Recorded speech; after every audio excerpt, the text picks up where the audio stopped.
As always, I'm Al. This is the Geek in Review, and we're only a few days away from Star Trek Lower Decks Season 2.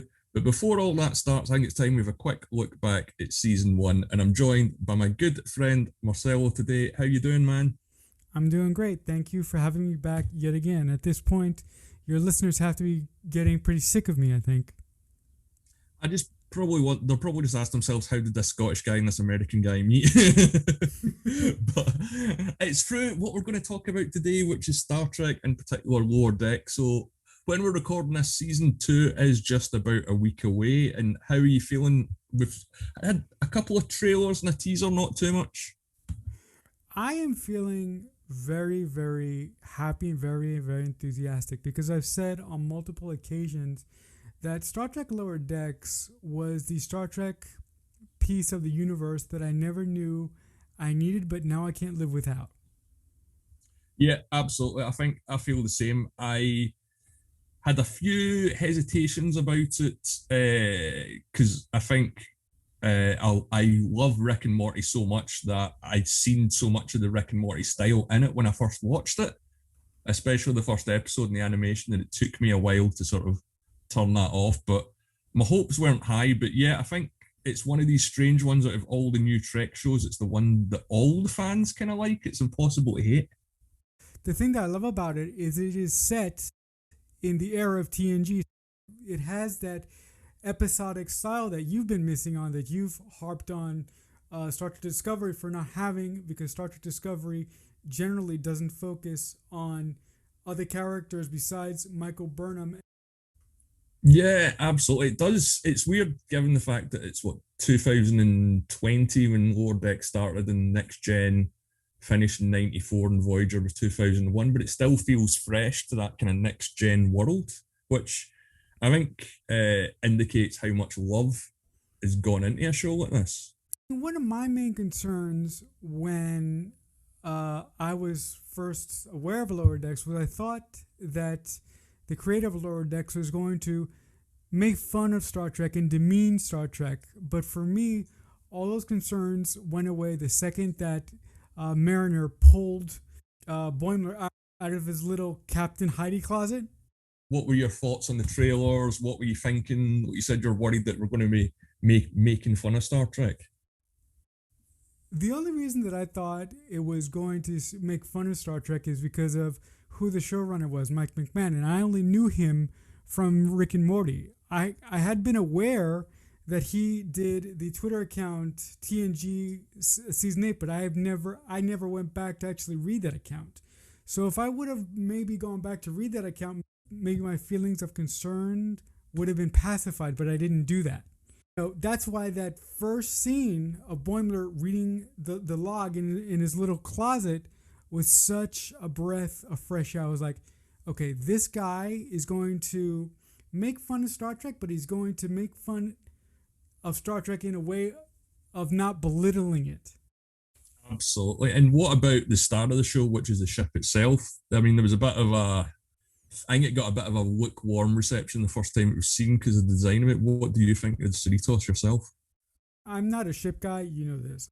I'm all Mm-hmm. about the writers. I'm not above ogling a couple starships here and there, and I think it's a beautiful, beautiful ship.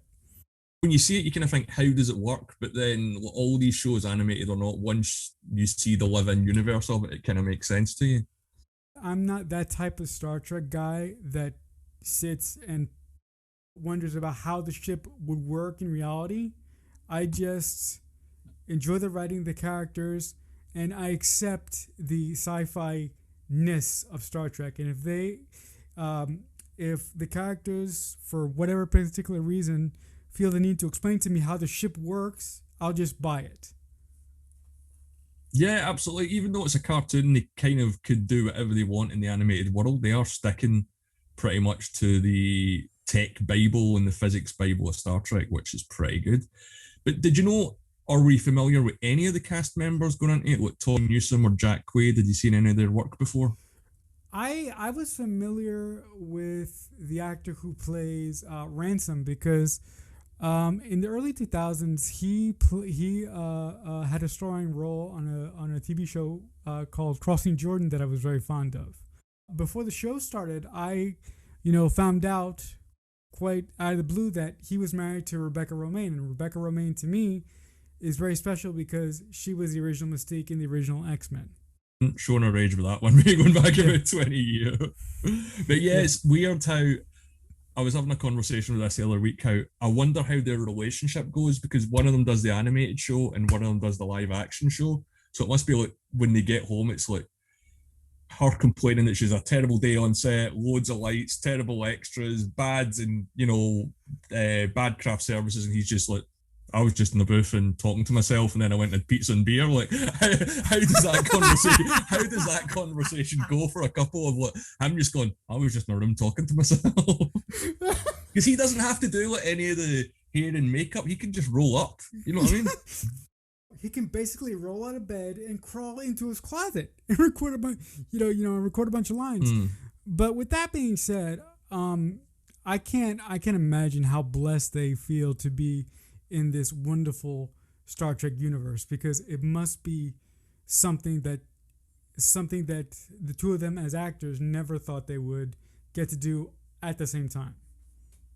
Yeah, it's very weird. You get actors who become couples on Star Trek or after it. It doesn't matter if it's actors and actors or crew members and actors and things like that. But it was very weird that both of these people who have kind of had different careers but are a couple are now doing the same franchise but in different shows within that franchise. It's got to be some kind of weird record. Do you think that one of them suggests the other one? No, I don't know. I think casting number one probably would have been harder than casting Ransom because she's a woman and you've got all that stuff about the style and the hair that everyone's going to go crazy for. But we've only seen number one once, and she's had a very set look, and maybe it's a set look because it's Majel Barrett who's played a bunch of characters on Star Trek. But yeah, I think there would have been quite a lot of discussion about what number one should look like and how she should be, rather than let's just find a young, fun, sexier kind of Kirk, but we only need the voice. That I think that Ransom, his edict that duty and Starfleet is everything, is just absolutely wonderful, and his exaggerated portrayal of basically James T. Kirk is just wonderful. Like when he beats up that I don't know what the what the monster is called, but when him Mariner and the away team go to the civilization, and they go and present them like a totem, but they give them the wrong totem from their mortal enemy, Mm. and that leads to an arena style fight eventually, and Ransom goes with the double punches. I'm not a fan of TOS, but I just love his vocal performance in that entire episode specifically. Yeah, I always see Ransom as a bit of a cross between Kirk and Riker. Look, I don't know if it's the look and the attitude, but I always get that like Riker was always on the cusp of being Kirk, and if he ever got the captaincy, he might have done it. I don't know, but going back to the main cast, well, not the main cast, but going back to two main characters, which is Mariner Beckett and Brad Boyne, were played by Jack Quaid and Tawny Newsom. What did you make of these guys? I really liked Beckett Mariner. She is a type of Starfleet officer that doesn't necessarily play by the rules, but she always gets the job done. In live streams that I've done on YouTube, that might seem a bit hypocritical because I have somewhat of an issue with Michael Burnham, but I think in animation, for some reason, I can forgive um, Beckett's lack of proper protocol. And when it comes to Michael, for some reason in live action, I just can't. Beckett's fun, that's why Michael's not fun. My opinion, at least, anyway. I mean, that could be it. When you take away all the demerits and all the contraband that she sneaks across the ship and everything that she does wrong and how much she pisses off her mother, at the end of the day, she wants to be the best lower decks officer that she can be. Yeah, that's the weird thing as well. She's not career driven. She just wants to do her job. And there are people like that who start a job and don't want to go up the ladder. They're just happy where they are. They don't want any responsibility. Right, but the problem is that her mother, Ransom, and a lot of other people on the Cerritos see that extra potential in her, and throughout the season, they sort of demonstrate that she could be more, but the fact that she doesn't want to be more kind of makes me just a little bit disappointed. One of my favorite episodes is the episode where uh, uh, um, she actually has a giant blowout with her mother, and her mother sends her to therapy. There's the weird bird psychiatrist. Yeah. And she decides to work out her issues with her mother by doing basically a Star Trek movie. The conclusion that she comes to at the end of that episode is nobody on the ship is casting her as a villain. She's doing it to herself. So in that particular episode, she realizes how blessed she is.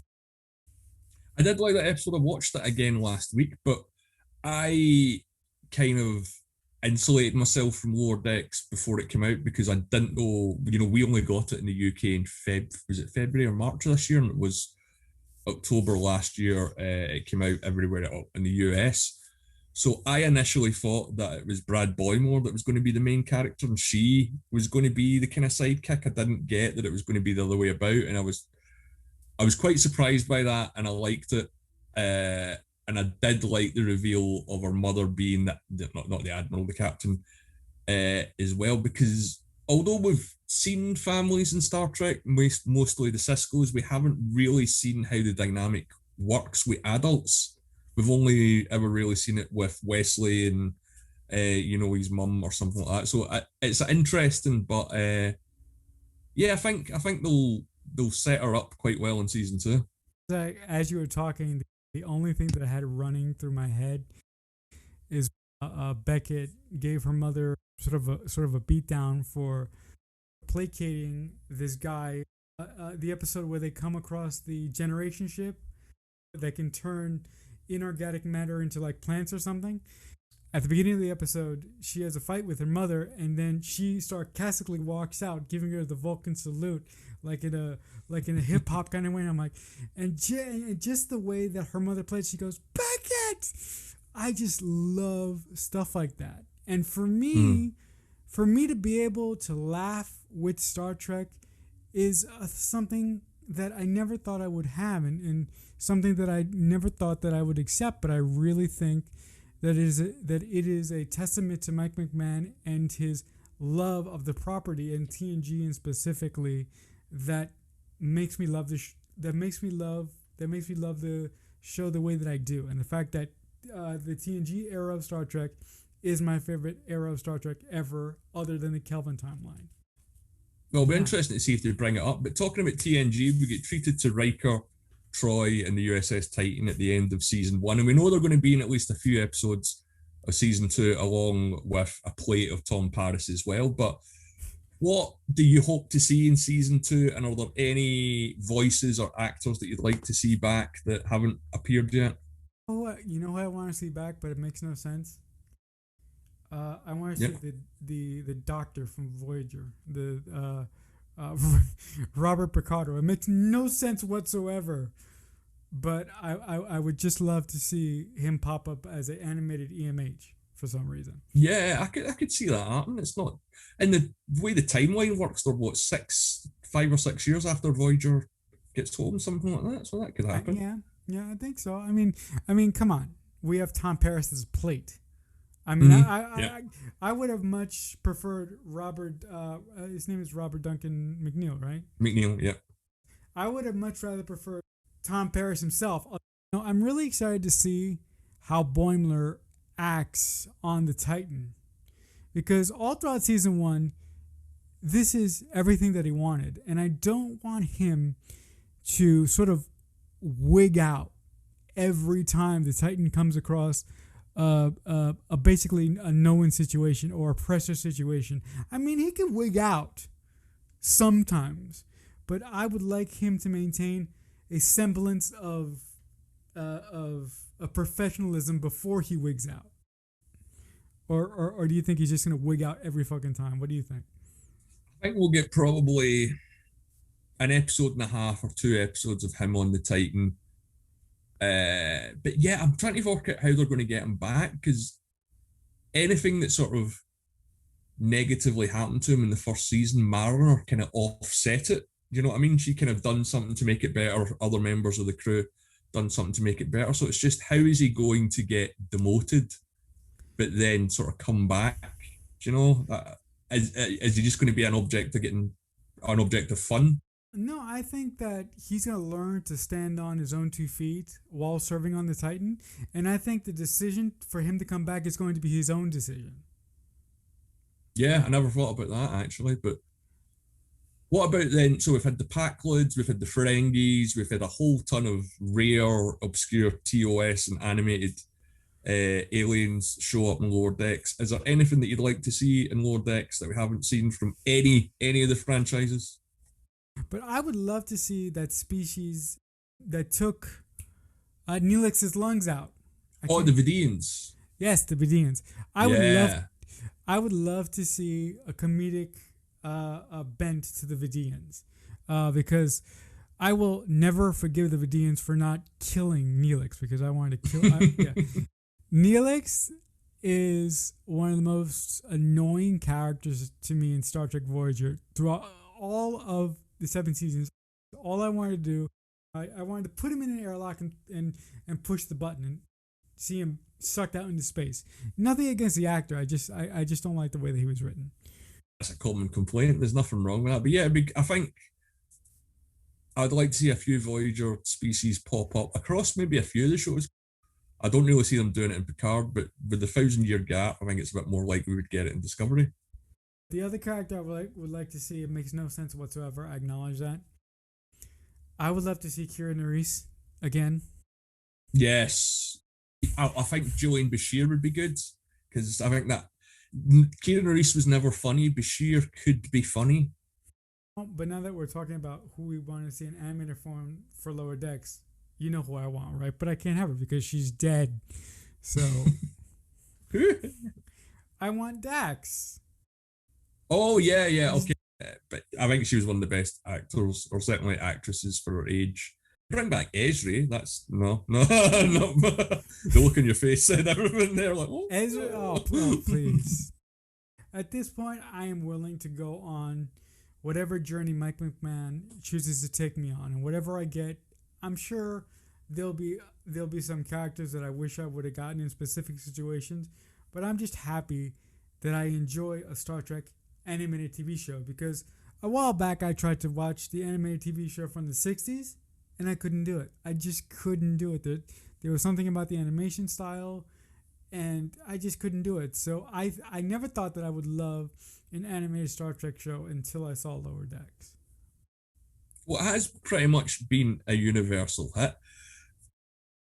Thanks for being on the show. Tell everyone where they can find you on social media or your home address. It's up to you. Well, I'm not going to give you my home address, but if you guys want to find me on social media, the best place to do that is on Twitter. I'm at QuickFanatic88, and that's basically the hub for everything I do online there. I link the 2 podcasts that I do and my YouTube channel. So that's the best place to find me. Thank you so much for having me on again. No problem. I'm sure we'll have more Lower Decks chats, man. Thanks for being on, and take care of yourself. You too, man.